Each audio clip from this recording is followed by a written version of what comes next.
آپ نے سنا ہوگا حضور نے سورہ رحمان کے بارے میں فرمایا ہے، سورۃ الرحمن عروس القرآن. یہ سورہ رحمان جو ہے یہ قرآن کی دلہن ہے.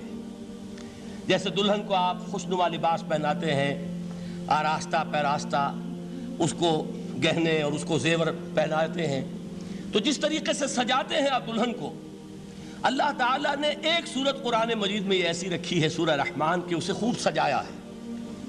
اس میں الفاظ کا در و بست، اس کا اپنا ایک ڈیوائن میوزک ہے. وہ تو اللہ تعالیٰ قراء جو ہے خاص طور پر مصر کے قراء، اللہ تعالیٰ ان پر رحمت نازل فرمائے، ان کی خطاؤں سے درگزر کرے. جس طرح قرآن کے انٹرنسک میوزک کو انہوں نے واضح کیا ہے. واقعہ یہ ہے کہ اگر یہ لوگ نہ ہوتے، شیخ عبد الباسط محمد عبد الصمد، شیخ محمود خلیل الحصری، یہ لوگ کہ جنہوں نے قرآن کے اس غنا میوزک، یہ لفظ جو ہے آپ حیران نہ ہو کہ میں یہ کوئی شاید توہین کر رہا ہوں قرآن کی، حضور نے یہ لفظ استعمال کیا ہے. تغنو، اس قرآن کو اچھی سے اچھی خوشلہانی کے ساتھ پڑھو. من لم یتغن بالقرآن فلیس منا، جو قرآن کو بہتر سے بہتر انداز میں، اچھی سے اچھی آواز میں، خوشلہانی کے ساتھ پڑھنے کی کوشش نہیں کرتا، وہ ہم میں سے نہیں ہے. بلکہ ایک مرتبہ حضور رات کے وقت آپ گشت پر تھے اپنے ساتھیوں کے حالات معلوم کرنے کے لیے. حضرت ابو موسیٰ اشعری رضی اللہ تعالیٰ عنہ ایک صحابی ہیں، ان کے گھر کے پاس سے گزر ہوا، وہ رات کو تہجد پڑھ رہے تھے، کھڑے ہوئے کیف کے عالم میں قرآن تلاوت کر رہے ہیں. حضور کو بہت پسند آئی ان کی قرات، کافی دیر تک وہاں کھڑے سنتے رہے. اب انہیں کیا پتا کون سن رہا ہے. بالکل اسی طرح سمجھ لیجئے ایک بات یاد آئی ہے. حضور فرماتے ہیں کہ جس طرح کان لگا کر اللہ قرآن کو سنتا ہے، کسی چیز کو نہیں سنتا. ہمیں نظر نہیں آتا نا، ہمیں معلوم نہیں، ہم قرآن پڑھ رہے ہیں تو سننے والا کون ہے؟ سب سے زیادہ کان لگا کر خود اللہ. یہاں اس لیے مجھے یاد آیا کہ ابو موسیٰ اشعری کو کیا پتا تھا کہ کون سن رہا ہے. وہ اپنی کیفیت میں نماز میں تہجد میں قرآن کی تلاوت کر رہے تھے، اور ظاہر بات ہے ان کے گھر ایکڑوں میں بنے ہوئے نہیں تھے، ایک ایک کمرہ، ایک ایک کوئی حجرہ، ایسے ہی تو گھر تھے نا صحابہ کے. لہذا حضور پاس سے گزرے، آواز آئی، کافی دیر سنتے رہے. اس کے بعد آپ تشریف لے گئے، صبح فجر میں ملاقات ہوئی تو حضور نے تحسین کے انداز میں فرمایا، یا ابا موسیٰ انک قد اوتیت مزمارا من مزامیر آل داؤد. اے ابو موسیٰ، تمہیں تو آل داؤد کے سازوں میں سے ایک ساز اللہ نے عطا فرما دیا ہے. جس طرح حضرت داؤد لہن داؤدی مشہور ہے کہ جب وہ پچھلے پہر رات کو حمد کے ترانے الاپتے تھے، قرآن میں ہے کہ پرندے شامل ہو جاتے تھے ساتھ، اور پہاڑ وجد میں آتے تھے، پہاڑ بھی ان کے ساتھ شریک ہوتے تھے. تو جس طرح کا اللہ نے ان کو لہن عطا فرمایا تھا، حضور نے تحسین کے انداز میں فرمایا، ہے ابو موسیٰ اشعری، اللہ نے تمہیں بھی آل داؤد کے سازوں میں سے ایک ساز عطا فرمایا. بہرحال قرآن مجید کا جو یہ میوزک ہے، قرآن کے الفاظ کا جو حسن ہے، جہاں تک حسن معنوی ہے وہ تو ہر لفظ میں ہے، لیکن یہ حسن ظاہری، حسن صوتی، حسن لفظی، یہ اپنے کلائمیکس پر آپ کو نظر آئے گا سورہ رحمان میں.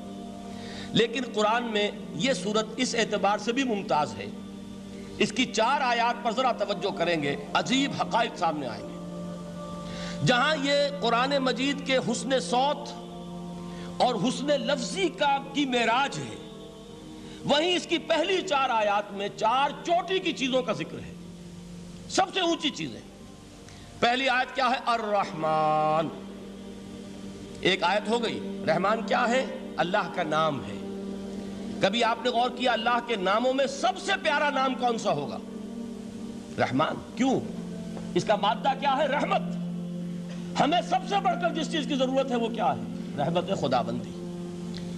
نام اچھی طرح سن لیجئے اس حضور کے قول کو. حضور فرماتے کوئی شخص جنت میں مجرد اپنے عمل کی بنیاد پر داخل نہیں ہو سکے گا جب تک کہ رحمت خداوندی دستگیری نہ کرے. کسی صحابی نے بڑی ہمت اور جرأت کا ثبوت دیا کہ پوچھ لیا، کیا حضور آپ بھی؟ جب آپ نے فرمایا کوئی شخص داخل نہیں ہو سکتا جنت میں محض اپنے عمل کی بنیاد پر جب تک کہ رحمت خداوندی جو ہے وہ دستگیری نہ فرمائے. پوچھا گیا کیا آپ بھی؟ آپ نے فرمایا ہاں میں بھی. آپ انداز کیجئے کہ اگر محمد الرسول اللہ بھی رحمت خداوندی کے ضرورت مند ہوں تو تاب دیگراں چے رسد، ہماری تو سب سے بڑی ضرورت رحمت خداوندی ہے. اب یہ رحمت جو ہے قرآن مجید میں اللہ تعالیٰ کی یہ شان 2 الفاظ کے ذریعے سے آتی ہے، رحیم اور رحمان. اور کوئی مادہ نہیں ہے جس سے 2 نام بنتے ہوں اللہ کے. لیکن یہ مادہ ہے واحد رحمت کا کہ جس سے رحمان بھی ہے رحیم بھی ہے۔ رحیم صفت مشبہ ہے، رحمت دائم ہو جائے گی، مستقل ہوگی تو رحیم کہیں گے، اور رحمان اس میں رحمت کی ہے وہ شان ہے کہ جیسے ٹھاٹھے مارتا ہوا سمندر ہو، ہیجان کی کیفیت، طوفانی کیفیت، رحمت خداوندی کا طوفانی جوش، وہ ہے رحمان۔ آپ تو رہتے اس علاقے میں ہیں، آپ کو معلوم ہے عرب اگر بھوکا مرا جا رہا ہو تو کیا کہے گا؟ انا جوعان۔ پیاسا مرا جا رہا ہو انا عطشان۔ بہت غضبناک ہوگا غضبان، غضبان آصفہ قرآن میں آیا ہے، بہت غضبناک۔ رحمان جس کی رحمت جو ہے جوش میں ہے، ٹھاٹھے مارتے ہوئے سمندر کے مانند۔ تو یہ اللہ تعالیٰ کے ناموں میں سب سے پیارا نام۔ اب آگے چلیے، الرحمن علم القرآن، رحمان نے قرآن سکھایا۔ رحمت خداوندی کا سب سے بڑا مظہر، رحمان کی رحمانیت کا سب سے بڑا مظہر قرآن ہے۔ ان میں جو منطقی ربط ہے اس کو سمجھتے جائیے۔ اچھا آپ یہ سوچئے، جو علم بھی انسان کو حاصل ہوا وہ کس نے دیا؟ اللہ نے۔ سائنس کا علم کس نے دیا؟ اللہ نے۔ علم آدم الاسماء کلہا، وہ علم الاسماء جو حضرت آدم کو دے دیا گیا تھا ازل میں، یہ اسی کا ظہور ہے، یہ اسی کی ایکسفولیشن ہے جو ہو رہی ہے اور ہوتی رہے گی ابھی۔ اور دوسرے علم ہے وہ کس نے دی؟ اللہ نے دی۔ لا یحیطون بشیء من علمہ الا بما شاء، مخلوق میں سے کوئی اللہ کے علم میں سے کسی شے کا احاطہ نہیں کر سکتا مگر وہ جتنا اللہ دینا چاہے۔ لیکن یہ کہ تمام علوم میں چوٹی کا علم قرآن، نوٹ کرتے جائیے، اب چوٹی کی چیزیں جمع کیجئے۔ اللہ کے ناموں میں چوٹی کا نام رحمان، اللہ نے جو کچھ انسان کو سکھایا اس میں چوٹی کا علم قرآن۔ خلق الانسان، انسان کو پیدا فرمایا۔ سوال یہ کہ حیوانات کو کس نے پیدا فرمایا؟ آسمان کس نے پیدا کیے؟ زمین کس نے پیدا کی؟ فرشتے کس نے پیدا کیے؟ کیا مطلب خلق الانسان؟ اس کی تمام مخلوقات میں اس کا کلائمیکس، اس کی تخلیق کی معراج، اس کے تخلیق کا نقطہ عروج انسان ہے۔ یہ ہے کہ جو مسجود ملائک بنا ہے۔ وَلَقَدْ كَرَّمْنَا بَنِي آدَمَ وَحَمَلْنَاهُمْ فِي الْبَرِّ وَالْبَحْرِ وَرَزَقْنَاهُمْ مِنَ الطَّيِّبَاتِ وَفَضَّلْنَاهُمْ عَلَى كَثِيرٍ مِّمَّنْ خَلَقْنَا تَفْضِيلًا۔